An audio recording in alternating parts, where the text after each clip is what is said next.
बोलिए वृंदावन बिहारी लाल की जय हो। जय जय श्री राधे।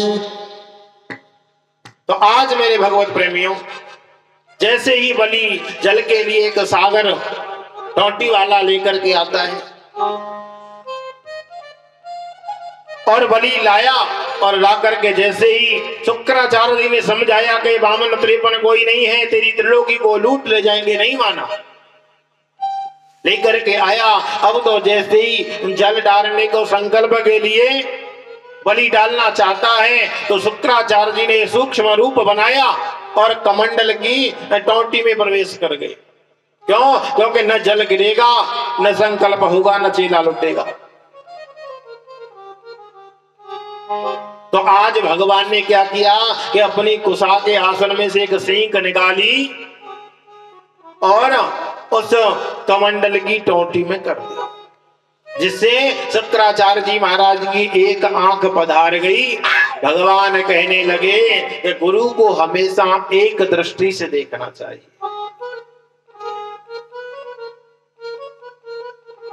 आज इस प्रकार से जैसे ही राजा बलि ने संकल्प किया और संकल्प करने के बाद कहने लगे, संकल्प हुआ, अब एक काम करो, जब ब्राह्मण को संकल्प करते हैं तो संकल्प करने के बाद प्रणाम भी करते हैं।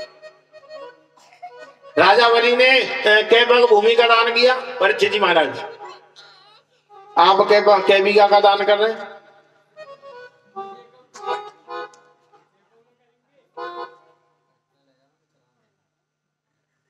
एक प्लॉट कर ही देंगे, ज्यादा नहीं। आज मेरे भगवत प्रेमियों, जैसे ही संकल्प किया और संकल्प करने के बाद कहने लगे, तुम नहीं जानते ब्राह्मण को प्रणाम करना पड़ता है। अब तो राजा बलि महाराज जैसे ही भगवान के चरणों में झुका तो आज भगवान ने बड़ा विशाल विराट रूप प्रकट हो गया। बलि विराट रूप भगवान की।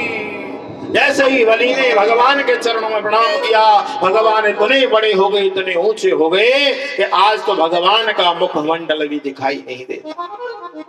बलि ऊपर को देखता है तो भगवान का मुख दिखाई नहीं देता, एक साथ इतना प्रकाश हो गया।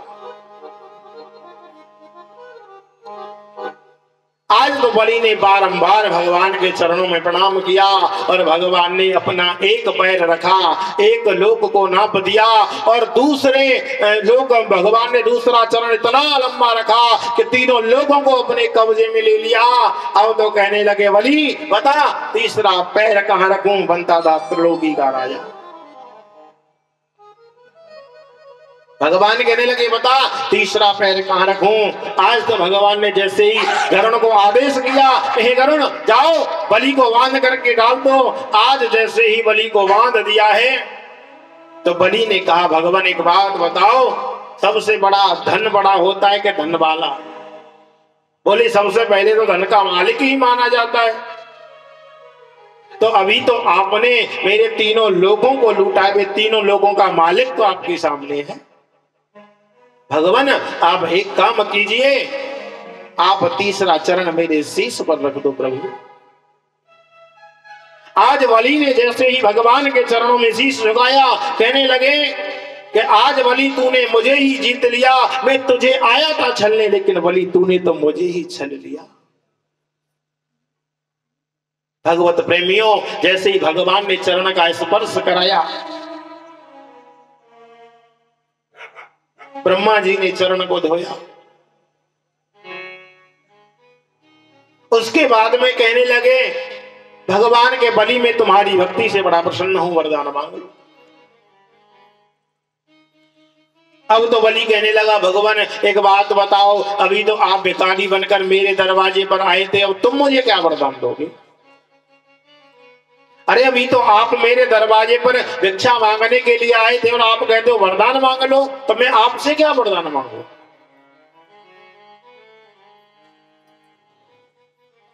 तो भगवान कहने लगे, बलि देखो मैं तुमसे बड़ा प्रसन्न हूं। सुतल यानी पाताल लोक का राज्य, जिसके लिए देवता तरसते हैं, जाओ मैंने आज तुम्हें उसका राजा बना दिया।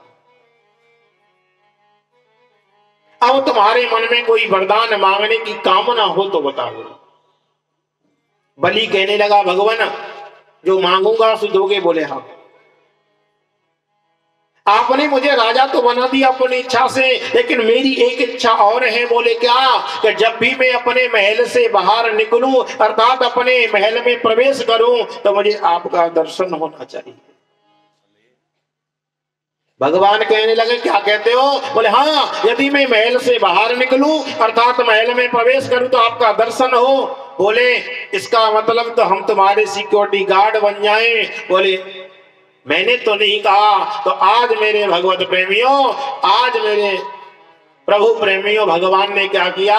तथा अस्त कह दिया और कहने लगे वली, वास्तव में आज तूने मुझे छल लिया। अरे मैं तो तुझे छलने के लिए आया था और तूने मुझे अपना बंदी बना लिया, द्वारपाल बना लिया। क्योंकि ये तो तभी संभव है कि जब कब तू घर से बाहर निकले, कब घर में प्रवेश करे, तो दरवाजे पर रहे, तभी संभव है। तो आज मेरे प्रभु प्रेमियों, भगवान ने तथास्तु कह दिया। वामन भगवान राजा बलि के दरवाजे पर आज भी पहरा लगाते हैं। और जब भगवान बंधन में बंध गए, देखो आज भक्त की खातिर मेरे प्रभु ने तथास्तु कह दिया। भगवत प्रेमियों, भगवान भी आज प्रेम में बंध गए। तो आज जब भगवान नारायण बंधन में बंध गए, तो मैया के मन में विचार आया कि अब तो मुझे नारायण को छुड़ा करके लाना चाहिए। अब मैया ने क्या किया कि एक रक्षा का सूत्र लिया और रक्षा का सूत्र लेकर के सीधी बलि के पास में आ गई। तो अब तो जैसे ही बलि से आकर के कहने लगी कि भैया, तो आज बलि ने भी बहन कह दिया। तो आज माता लक्ष्मी बलि से क्या कहती हैं कि बड़ी दूर से आई और बहना बड़ी दूर से आई, और छोटे भैया तेरे द्वार बहना बड़ी दूर से आई। छोटे द्वार बहना बड़ी दूर से आई। ओ बड़ी दूर से आई, ओ बड़ी दूर से आई, छोटे भैया तेरे पार बहना बड़ी दूर से आई।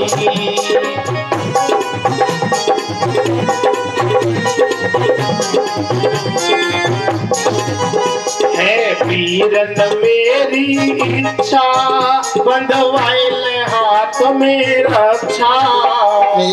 पीरन मेरी इच्छा, बंधवाइल हाथ में रक्षा। है पीरन मेरी इच्छा, बंधवाइल हाथ में रक्षा। पीरन मेरी इच्छा, बंधवाइल हाथ में रक्षा। दे पहरे द्वार बहना बड़ी दूर से आई। मेरे छोटे भैया तेरे द्वार बहना बड़ी दूर से आई।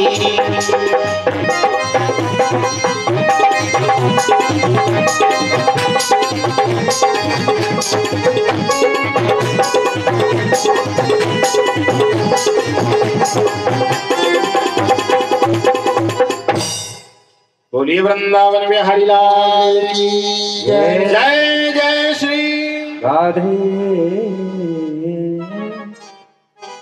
मेरे भगवत प्रेमियों, आज माता लक्ष्मी कहने लगी कि भैया मैं तो बड़ी दूर से आई हूं।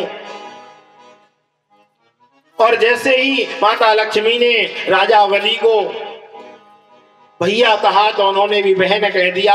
और जैसे ही उन्होंने कलावा बांधा, रक्षा का सूत्र बांधा, उसी दिन से रक्षाबंधन का त्योहार आरंभ हो गया।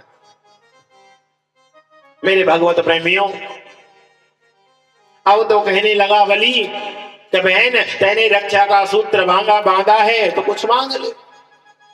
बोल क्या तुझे दक्षिणा स्वरूप दे दूं? तो मैया कहने लगी भैया देख तेरी धन संपत्ति तो नहीं चाहिए, लेकिन तेरो जो द्वारपाल पहरेदार मुझे बड़ा अच्छा लगा। अगर तुम्हारी इच्छा हो तो आप मुझे पहरेदार दे दें। आज तो भगवत प्रेमियों कहने लगा बलि, अरे बलि फिर तो तू दोबारा चल गया। एक बार भगवान ने चल लिया, कोई बात नहीं, आप पहरेदार ले जाओ, लेकिन भगवान ने जो वचन कह दिया वो झूठा नहीं हो सकता। राजा बलि के दरवाजे पर वामन के रूप में आज भी भगवान पहरा लगाते हैं। मेरे भगवत प्रेमियों, भगवान कहते हैं कि मैंने जो वचन कहा वो सत्य कहा और मानव की भलाई के लिए कहा। आज इस बात को जान करके हमें बड़ा दुख होता है और हम छाती ठोक करके कहते हैं कि हम भारत के वासी हैं। कहने में शर्म आती है कि हम भारतवासी।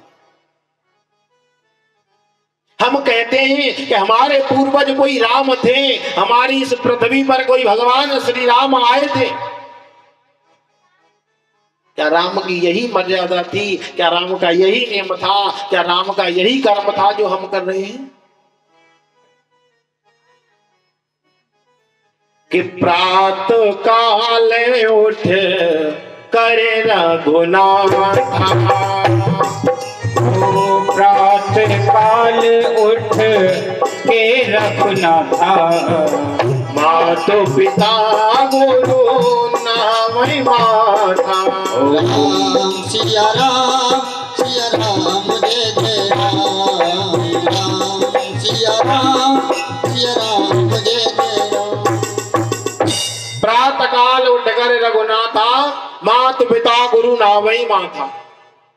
लेकिन अब क्या हो रहा है कि प्रात काल कल जुग के पूता और माँ तो पिता में मारे। बताने की जरूरत नहीं, ये भगवान श्री राम की भूमि है। हम कहते हैं कि हम भी भारतवासी हैं, कहने में शर्म आती। अरे भगवान श्री राम के यदि एक चरित्र पर भी जो व्यक्ति चल जाएगा, केवल एक चरित्र पे, ज्यादा पर चलने की जरूरत नहीं, केवल एक चरित्र पर चल जाएगा तो ध्यान रखना उसका जीवन धन्य हो जाएगा। लेकिन मूर्ख व्यक्ति कहते हैं कि रामचरितमानस किसने लिखा, रामचरित में ऐसा क्यों लिख दिया? अरे तुम जानते हो रामचरितमानस क्यों लिखा गया? इन मूर्खानंदों को यही नहीं पता कि जिसके अंदर 18 पुराण समाई, 4 वेद समाये, 6 शास्त्र समाये, सब संतों का मत समाया, ऐसे रामचरितमानस को पढ़ना कोई हंसी खेल नहीं है। ध्यान रखना। सबसे पहले बाबा गोस्वामी ने लिख दिया कि श्रोता वक्ता ज्ञान में कथा राम की गुण। अरे भगवान श्री राम की कथा कोई साधारण नहीं है, एक गुण है। यदि श्रोता और वक्ता दोनों ज्ञान में हो, ऐसा नहीं केवल वक्ता ही ज्ञान में हो, श्रोता भी ज्ञान में होना चाहिए। क्योंकि भगवान श्री राम की कथा कोई साधारण नहीं, जिसके अंदर 18 पुराणों का तत्व छुपा हुआ है।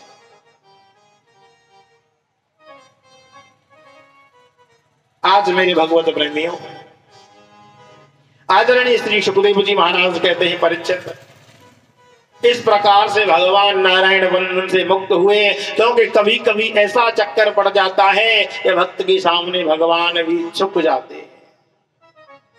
लेकिन ध्यान रखना, भगवान से यदि मानव भी झुकना सीख ले, यदि मानव भी झुकना सीख ले, क्योंकि भक्त जो होता है ना वो सबको झुका देता है।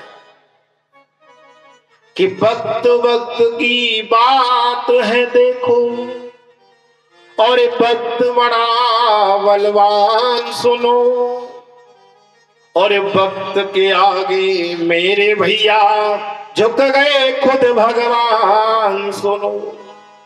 जब भक्त आता है तो भक्त के आगे भगवान भी झुक जाते हैं।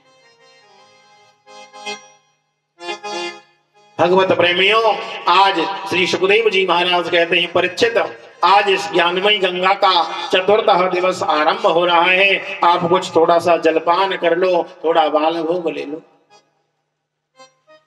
परीक्षित जी ने हाथ जोड़कर कहा, भगवान इस ज्ञान रूपी गंगा को सुन करके इस अमृत का पान करने के बाद अब मेरी भूख और प्यास की इच्छा खत्म हो गई है। हे प्रभु, ऐसी ज्ञान में गंगा आप मुझे सुनाते रहो। सुखदेव स्वामी कहते हैं, परीक्षित मैंने श्रोता तो बहुत देखे, पर तुम्हारे जैसा श्रोता नहीं देखा जो भगवान की कथा को कहता है और सुनाओ और सुनाओ।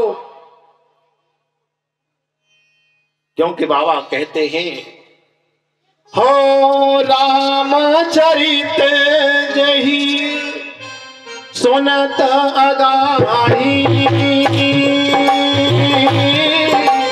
रस विशेष जाना बिन नाहि। राम सिया राम जय जय राम, राम सिया राम जय जय राम। रामचरित जय सुनत अगाही, रस विशेष जाना बिन नाहि। राम सिया राम जय जय राम, राम सिया राम जय जय राम। जो भगवान श्री राम की कथा को सुन करके कहते बहुत तो सुन ली, 10 दिन पहले हरिद्वार में सुनी, मथुरा में सुनी, वृंदावन में सुनी, रोज रोज क्या सुने, वही कथा वही वक्ता क्या सुने। रामचरित्र जी सुनत अगाही, रस विशेष जानाते न नाही। जो भगवान श्री राम की कथा को कह करके सुन करके कह रहा है कि मैंने बहुत कथा सुन ली, अब रोज रोज क्या सुने।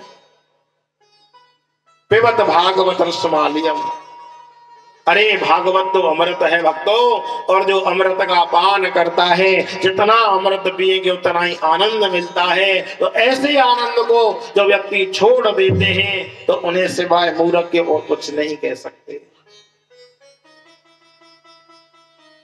बड़ा दुख हुआ कि आपके इतना बड़ा ग्राम और इतनी भारी संख्या में जनता बैठी है। एक बात बताओ, किसी व्यक्ति की व्यक्ति से दुश्मनी हो सकती है, क्या भगवान से किसी की दुश्मनी हो सकती है? अरे उन्होंने कथा कराई है, हम वहां क्यों जाएं? भगवत प्रेमियों, परम आदरणीय भगवान श्री कृष्ण ने जब गीता जैसे महान ग्रंथ का ज्ञान दिया तो अर्जुन को निमित्त बनाकर सारी दुनिया को उपदेश किया। निमित्त अर्जुन को बनाया, संपूर्ण विश्व को उपदेश किया। आदरणीय सुखदेव जी महाराज ने परीक्षित को निमित्त बनाकर 88,000 संत जन बैठे हुए हैं, सबको कथा का ज्ञान दिया। ऐसा नहीं केवल सुखदेव ने राजा परीक्षित को कथा सुनाई, संपूर्ण विश्व को कथा सुनाई। और हम तो ये कहते हैं चाहे भगवान की कथा कोई सुनो या मत सुनो, हमारे 88,000 संत जन भगवान शिव हनुमान जी तो सदैव तत्पर रहते हैं। जब राजर्षि परीक्षित को श्राप लगा और जब भगवान श्री सुखदेव कथा रूपी अमृत का पान कराने लगे तो आज देवता एक अमृत का कलश ले आए।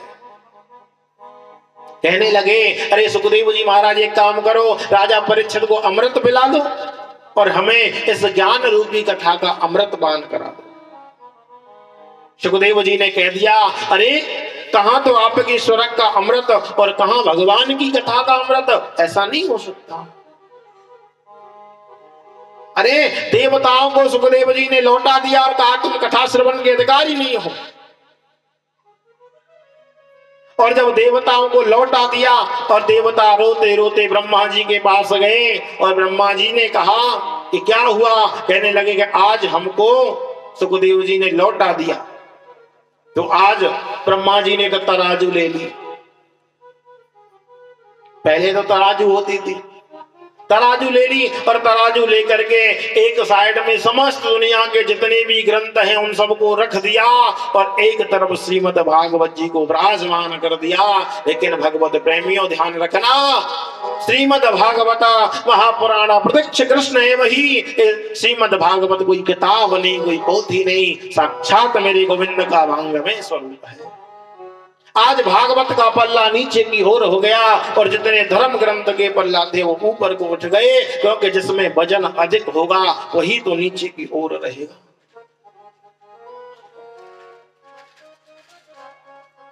तो इस ज्ञानमयी गंगा के लिए देवता भी तरसते हैं भगवत प्रेमी।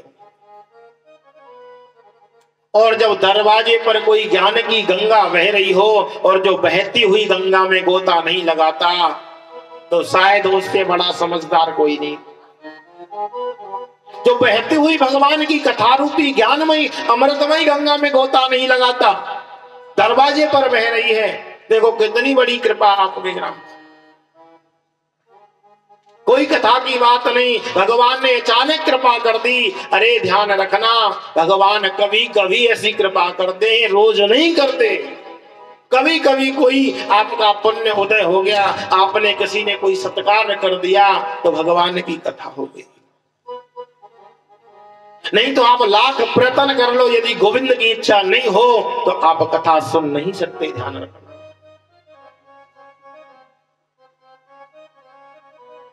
सुखदेव जी महाराज कहते हैं, परीक्षित,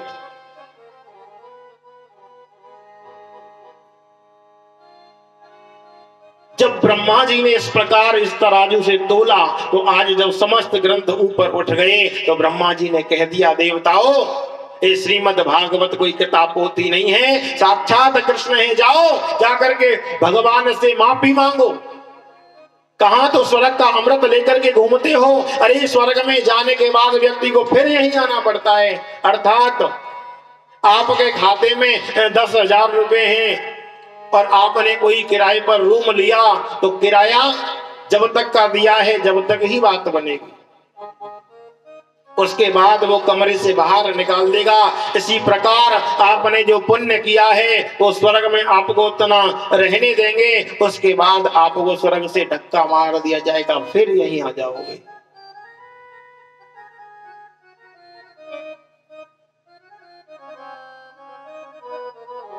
सुखदेव जी महाराज कहते हैं, परीक्षित, मैं आपको एक और बड़ी सुंदर कथा श्रवण कराता हूं।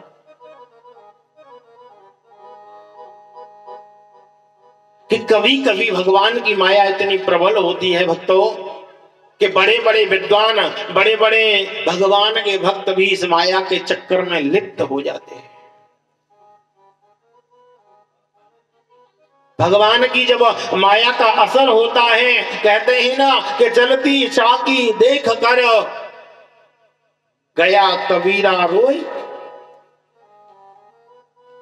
और दो पाटों के बीच में साबुत बचाना। लेकिन एक बात और कही कि चलती चाकी देख के गया कबीरा हंसे, और जो कीली के साइड में वो ही गया बच। ये माया की चाकी चल रही है तो दोनों पाटों के बीच में आएगा, वो पिस जाएगा, और जब भगवान के चरणों की कीली रूपी नौका की साइड में आ जाएगा, ध्यान रखना, बच जाएगा। तो कहते हैं कि बड़े बड़े विद्वान, बड़े बड़े ब्राह्मण इस मोह से नहीं बच पाते। कहने लगे कि एक अजामिल नाम के पंडित जी हैं, भगवान के बड़े प्रेमी हैं, भगवान पर बड़ा भरोसा कर दें और नित्य प्रातःकाल 4 बजे से भगवान का भजन कर दें, और जब भगवान का ध्यान करते हैं, प्रभु का स्मरण करते हैं और बड़े चैन से सत्संग करते हैं, संतों का आशीर्वाद है। लेकिन आज एक बार अजामिल नाम के पंडित जी कहीं से निकल करके जा रहे थे तो उन्होंने देखा कि एक वैश्या को किसी के साथ रमण करते हुए देख लिया, और जब वैश्या को रमण करते हुए देख लिया तो आज उनका मन बदल गया। इसीलिए कहते हैं कि अपने नेत्रों के द्वारा कभी कोई गलत सीन मत देखो। यदि नेत्रों से देखना है तो भगवान को देखो, और यदि जिस तरफ देखना है उस तरफ गोविंद को निमित्त बना करके देखो। ध्यान रखना, आपकी यदि दृष्टि संभल गई तो सृष्टि संभल गई, और सृष्टि संभल गई तो कल्याण हो गया।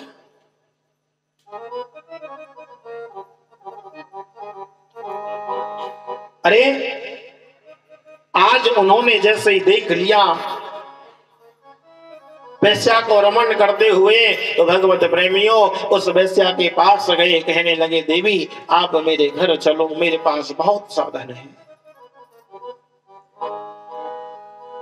बहुत साधन है, मेरे घर चलो। आज उस गणका को घर पर ले आए, लेकिन भगवत प्रेमी देखो आज वो गणका घर पर आई, रात्रि का विश्राम हुआ, और प्रातः काल जब अजामिल स्नान ध्यान करके माला लेकर भगवान का भजन करने बैठे, तो आज क्या हुआ, माला झोली को फेंक दिया उस गणका ने। क्या करता है सुबह सुबह, क्या तिलक फोटा लगा करके भगवान का भजन करता है। अरे माला झोली को फेंक, जा बहुत सा धन कमा करके ला।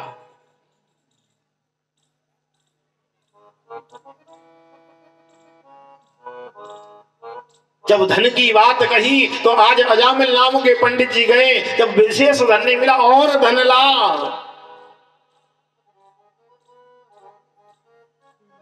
जब अजामिल नाम के पंडित जी को धन अधिक नहीं मिला तो आज उन्होंने चोरी करना आरंभ कर दिया। जब चोरी करना आरंभ किया उसके बाद में और बड़े डाकू बन गए, और अजामिल नाम के जो भगवान के भक्त थे आज वो डाकू के रूप में परिवर्तन हो गया। किससे? मैंने आपको बताया था कि आप यदि शराबियों के साथ बैठेंगे तो पीना सीख जाएंगे, यदि भांग वालों के पास बैठेंगे तो पीना सीख जाएंगे, और रोज जाकर भगवान के मंदिर जाएंगे, भगवान का कथा सत्संग सुनेंगे, तो दावे से कहता हूं एक दिन भजन करना भी सीख जाएंगे। संगति का कितना बड़ा प्रभाव हुआ कि आज भगवत प्रेमियों वो इतना बड़ा डाकू बन गया अजामिल। जब तलवार लेकर के निकलता है तो लोग दुकानों को बंद कर देते हैं। अरे दुष्ट अजामिल आ गया। जो भक्त अजामिल कहा करते थे आज दुष्ट अजामिल कहने लगे। और एक बार अयोध्या से कुछ संतों की मंडली कीर्तन करते हुए श्री धाम वृंदावन आ रही थी। क्योंकि भगवत प्रेमियों जो संत होते हैं ना हमारे जीवन को बदल देते हैं। संत चाहे तो हस्त रेखा बदल दें, संत चाहे तो मस्तक रेखा बदल दें, संत चाहे वो करते। और संत चले आ रहे थे भगवान का कीर्तन करते हुए, और श्री राम जय राम, श्री राम जय राम, जय जय राम, बोलो श्री राम जय राम, जय जय राम, श्री राम जय राम, जय जय राम, श्री राम जय राम, जय जय राम, जय राम, श्री राम जय जय राम, श्री राम जय राम, जय हो। ओ संतन के संग लाग रे तेरी अच्छी बनेगी, संतन के संग